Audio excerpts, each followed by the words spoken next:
Does teamwork really make the dream work? Solo versus team game development.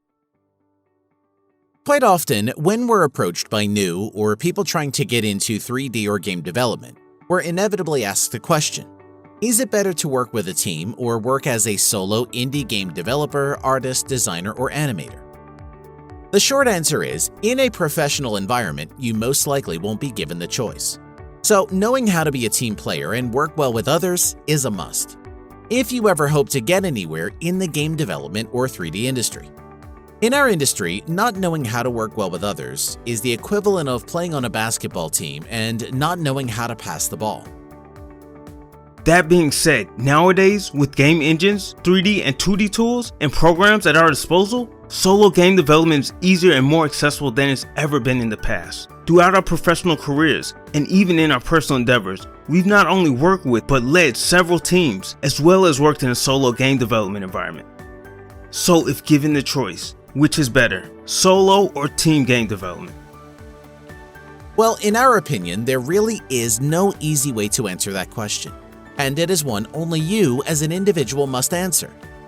On a personal note, throughout my career and even in my personal work, I've worked with quite a few teams, most of them relatively small in size. I'd like to say the majority of them were great. I'd like to say that, but that's not really true. In all honesty, the majority of them were pretty awful, especially early in my studies and even early in my career as a 3D artist and game designer. But a handful of them were great. And while you may be thinking, if that's the case, the answer is pretty easy, isn't it? Not quite. You see, there's nothing better than when you're working with a great team of artists, developers, designers, and animators. A team where all of you are on the same page and share your passion for your field or just game development as a whole. Finding a great team is like finding true love. You may be lucky enough to find it with the first person you meet, but most likely you'll be like most of us, where it takes quite a bit of time and tries of sifting through person after person to find the one or ones in this case. Our goal here isn't to steer you either way, but to try to give you a few of the main pros and cons of solo and team game development.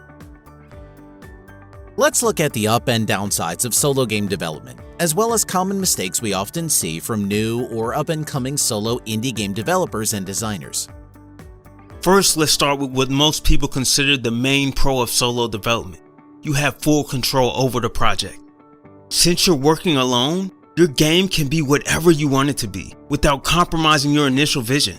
You don't have to spend days or even weeks going back and forth trying to justify or convey your unique vision for the game. You can add, modify, remove whatever you want without fear of backlash or argument from the team. And the con. You have no one to bounce ideas off of and no one to hold you accountable for the game's development. In solo development, you're fully responsible for the project's failure or shortcomings. And you have no one to blame but yourself if your game was finished but is poorly received or worse, never even finished in the first place.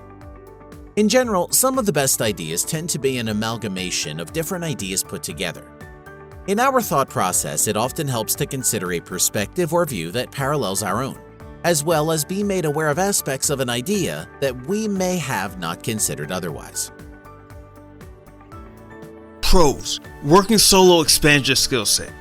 Working solo can force you to learn and grow far more rapidly than you would have if you had a team helping you. In solo development, you're solely responsible for every aspect of the game, which means you need a diverse set of skills to be able to do all the tasks necessary. It can often expose you and force you to overcome different areas of development you may not be familiar with. Cons. People with far more experience in an area you are weak in or haven't explored are far better teachers than trying to learn it on your own. In this day and age, the problem isn't being able to find information. Instead, it's knowing who or what to listen to. And that goes especially true to 3D and game developers. We can't tell you the number of times we've listened or watched tutorials, and the presenter has left out a key piece of information, overly complicated the process, or overly simplifying the process.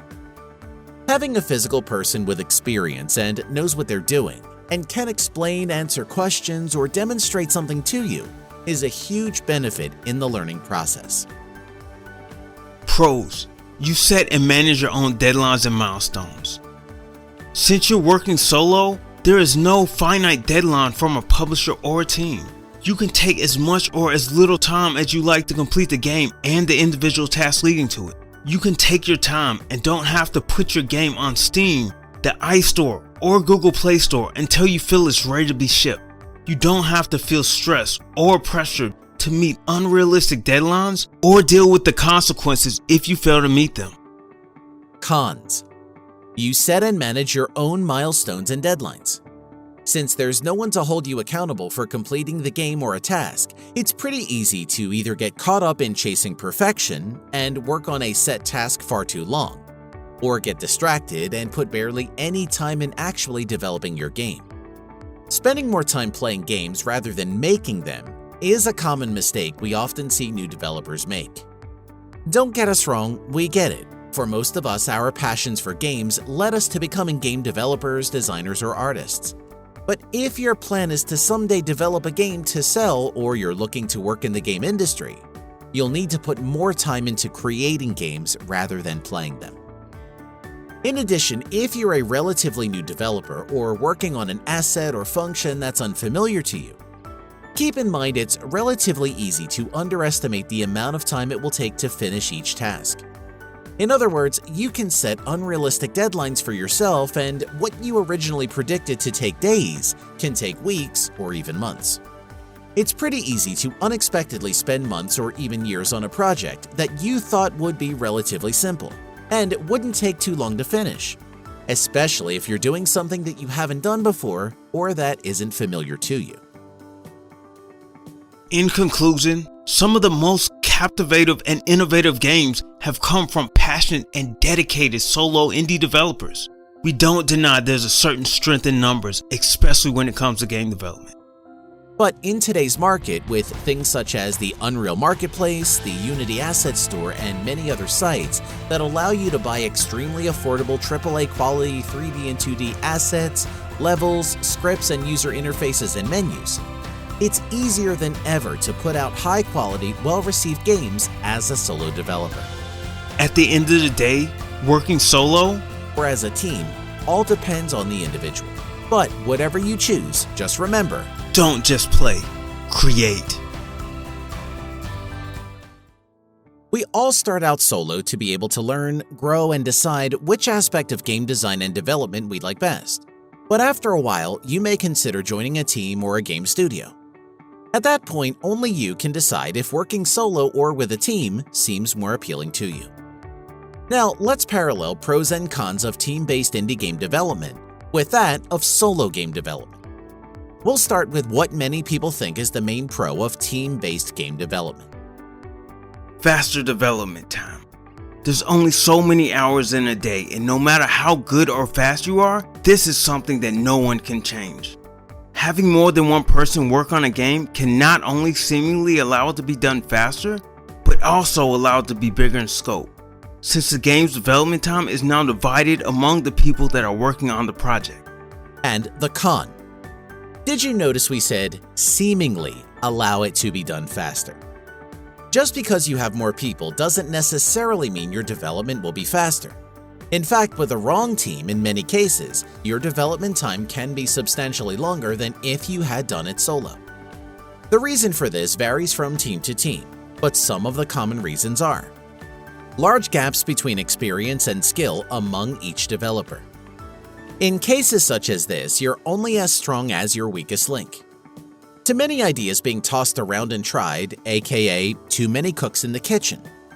Different motivations and expectations among team members, i.e. a team divided.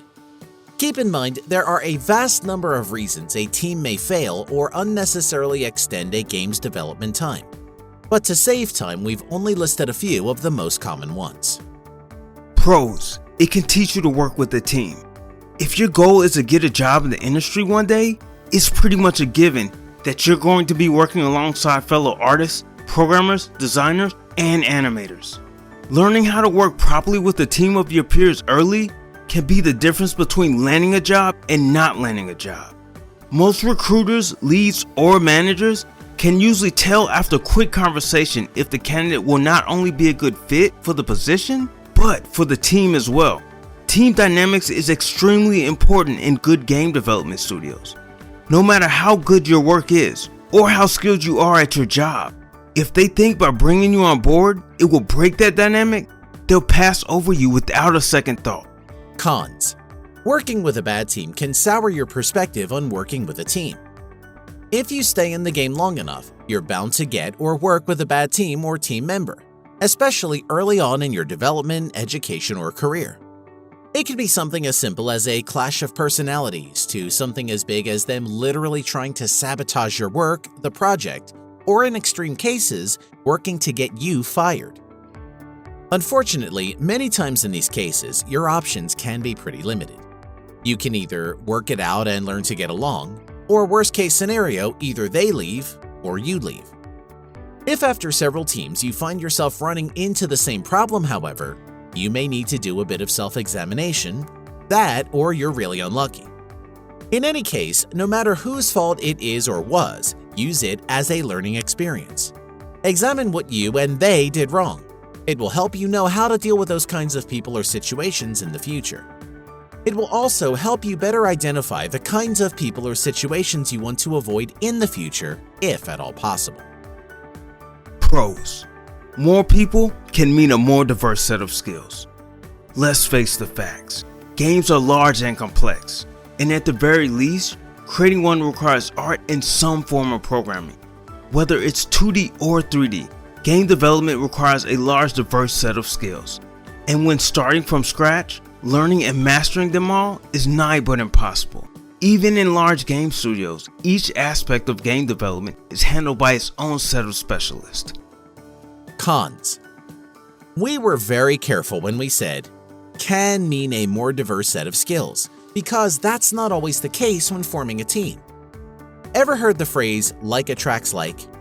In short, it breaks down to, we like people and tend to hang around people like us. And the more you get into game design and development, the more you begin to fall into the diverse categories within its field, such as programmers, 3D modelers, texture artists, animators, UI and UX artists, and producers, just to name a few.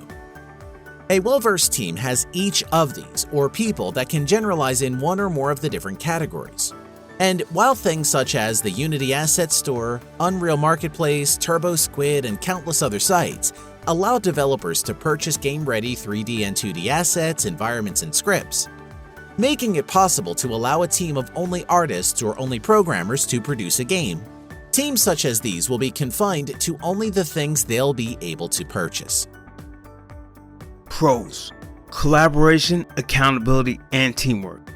We group these three together because they go hand in hand and are the cornerstones in what makes a good team great. The key to a good team is coming together and creating something greater than the sum of its parts. A good team is one that can collaborate with one another while holding each other accountable for their part of the project and still working together to account for each other's shortcomings, all the while motivating one another, especially when times get rough, or some aspect or function of the game isn't working the way you initially envisioned or expected it to. These three things are the most important part of a team, and a team with them can be far more successful than a much more experienced team without them. Cons. No matter how good or skilled each individual on a team is, a team missing one or more of these things is inevitably doomed to fail. We've all seen games with great art but horrible or non-responsive gameplay, or vice versa. This simply goes to show you, no matter how good each individual is in their field of expertise, if they can't come together as a team, there's a good chance the game they're working on will fail. That's assuming the team can even survive the whole development process. And to make matters worse, being a part of a team missing these things makes game development a painful, nightmarish experience. Game development should be fun and exciting, but we'd be lying if we said it wasn't hard and frustrating at times. So multiplying those frustrations by a bad team isn't a way anyone should want to spend their free time. In conclusion, only you can decide if working solo or with a team seems more appealing to you. And if you choose to work with a team, remember, Finding a good team is like finding love. It may take a while, and the first few may not be a good fit. But trust us, the pain is worth the reward. Whatever you decide, always remember, Don't just play, create.